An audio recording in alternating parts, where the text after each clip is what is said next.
It's no secret that 2,000 years ago, the ancient Romans had the technology to build a lot of modern inventions. But why go through the moderately difficult process of inventing a bicycle when you already have Steve the Slave giving you piggyback rides anywhere you want to go? Things like bicycles, mechanized looms, and the printing press were right under the noses of the ancient Romans since they already used advanced mechanisms like gears and ball bearings. I mean, heck, the printing press is just a modified wine press which the Romans invented. Okay, we can either use this machine to get drunk or spread knowledge and learning. But can't we do both? No. Gutenberg's big move in 1440 wasn't even inventing the press itself. What up? He just made a better ink and figured out how to mass produce the letters. But I digress. What about Dr. Pepper or Flushable Toilets? One of these is a carbonated beverage with almost 24 ingredients. The other is a complex system of pipes, valves, siphons, and pumps. And one would be much easier to make in ancient Rome than the other. Both of these just started appearing in people's homes a little over 100 years ago. Dr. Pepper was created in 1885, but its sugary goodness wasn't introduced to a national audience until the 1904 World's Fair. And flushable toilets started appearing in people's homes around the same time, although some rural areas didn't get plumbing until the mid-20th century. So your grandma Bertha probably drank soda before she ever used a real toilet. Alright, let's first look at Dr. Pepper. It has a closely guarded secret of 23 alleged flavors. They won't tell anyone what those are, but we've got a pretty good guess. Almond, blackberry, black licorice, caramel, carrot, cherry, clove, ginger, lemon, molasses, nutmeg, citrus, vanilla, and of course, sugar, caffeine, and carbonation. That's only 16 ingredients, but I'm guessing the other 7 are just a combination of lies and inconsequentialities. For the purposes of this video, we'll assume that these are all the ingredients we'll need. And we're assuming Fred, who we're sending back to one of the craziest times in human history to make this soft drink and toilet, knows exactly how to make these things and where to get the stuff to make these things. Now, at first glance, you might think that these 3 ingredients would be the most difficult to obtain, but no.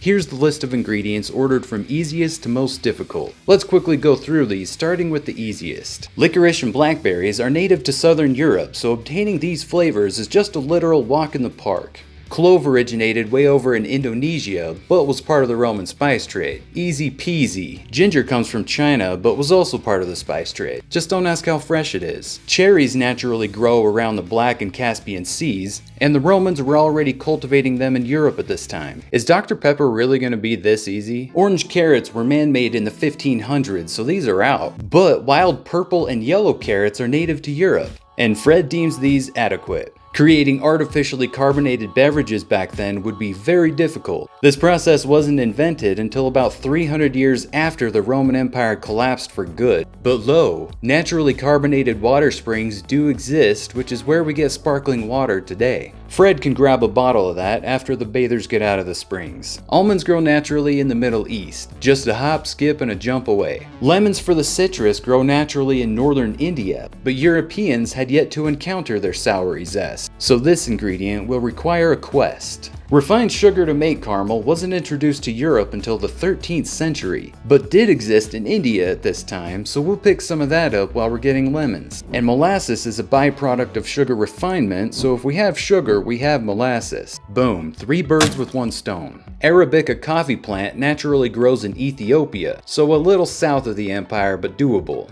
Extracting the caffeine out of the plant will be difficult and not 100% pure, but also doable with some roasting, grinding, soaking, and straining. Nutmeg comes from Indonesia but hadn't reached Europe yet. If Fred can't conjure up a teleportation spell, he'll have to find a trade hookup or add this to his quest. And lastly, vanilla grows in South American tropical climates, so this flavor is totally off the table. So to make a batch of Dr. Pepper would have been very difficult in 1st century Rome. You could have made something semi-resembling it, but even that would have taken years and cost Fred his sanity from trying to extract caffeine with a clay strainer. Real quick, YouTube has a new hype feature that allows you to be a real-life hype man. Most hyped videos seem to be AI-generated garbage. So if you want to support real content made by an actual human with actual sleep deprivation, hit that hype button. Also like, comment, subscribe, sacrifice a goat, whatever helps the algorithm. Thank you. Now let's go build a toilet.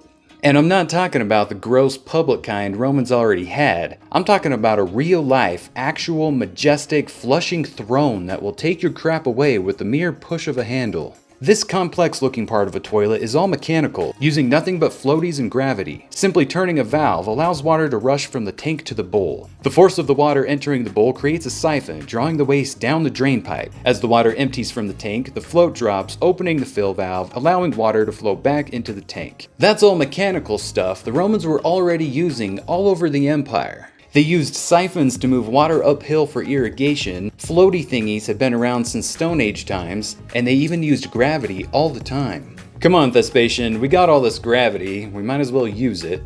Okay, but where does the water come from to fill your toilet bowl? A water tower high above the city. The height of the tower determines the amount of water pressure. Sometimes these are just concrete containers sitting on a hill near town, and concrete structures were one of the things Romans excelled at. But how do we get water way up there into the water tower? Today we do that with electric pumps, which the Romans were far removed from. But they had a very simple solution for this they stole from the Greeks, called the Archimedes screw. You guys did everything right, so we're gonna pretty much copy everything you did. They used these bad boys to pump water uphill for irrigation and mining purposes all over the place. And they had already built aqueducts all over the empire to transport water in and out of cities, so a modern plumbing system with flushable toilets was well within the reach of Roman ability. Dr. Pepper, on the other hand, wasn't even possible for another 1500 years.